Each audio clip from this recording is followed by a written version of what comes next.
ചൂലിന് എന്നാ കൊച്ചേ വില? 30 രൂപയുള്ള ചേച്ചി, നല്ല ചൂല. 30 രൂപയോ? അതിച്ചിരി കൂടുതലാണല്ലോ. അതിനുള്ള ഒന്നും ഇല്ലല്ലോ ഇതിൽ. ചേച്ചി 2 രൂപ കുറച്ച് തന്നാ മതി, ഞങ്ങള് കഷ്ടപ്പെട്ടല്ലേ ഉണ്ടാക്കുന്നത്.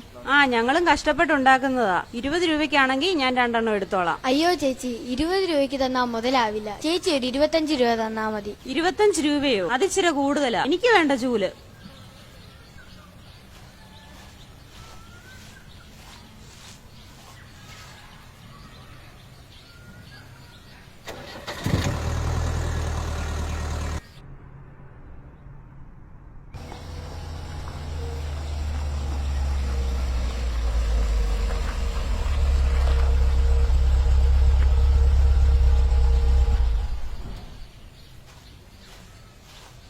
ചൂല എന്താ മോളെ വില?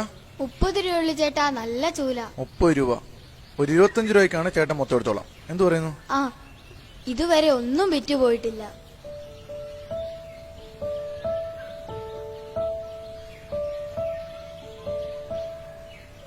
എന്തിനാ ചേട്ടാ ചേട്ടൻ ഇത്രയും ചൂല്? ടൗണിൽ സൂപ്പർ മാർക്കറ്റ് കൊടുക്കാനാ മോളെ. നാളെയും ചൂലുണ്ടേ കൊണ്ടുവരെ, ഞാൻ മൊത്തം എടുത്തോളാം.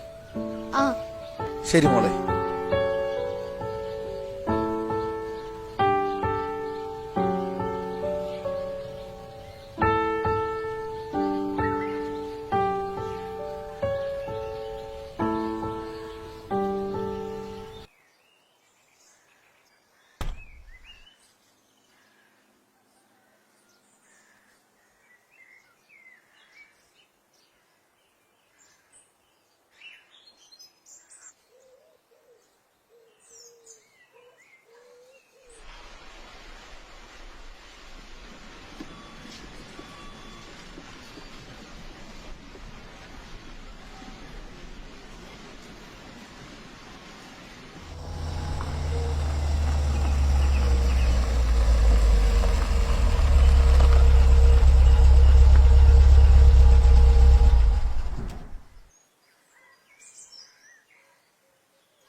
അന്നന്നത്തെ ആവശ്യങ്ങൾക്ക് വേണ്ടി വഴിയരികിൽ ചെറിയ കച്ചവടങ്ങൾ ചെയ്യുന്നവരോട് വില പേശുന്നവരാണ് നമ്മളിൽ ഭൂരിഭാഗവും.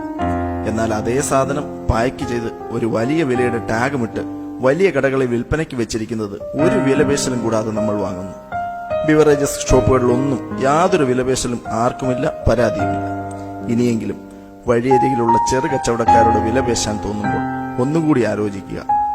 അവർ കച്ചവടം ചെയ്യുന്നത് ബാങ്ക് ബാലൻസ് വർദ്ധിപ്പിക്കാനോ സമ്പത്ത് വർദ്ധിപ്പിക്കാനോ അല്ല, മറിച്ച് അവരുടെ അന്നന്നത്തെ ചെറിയ ആവശ്യങ്ങൾക്ക് വേണ്ടി മാത്രം.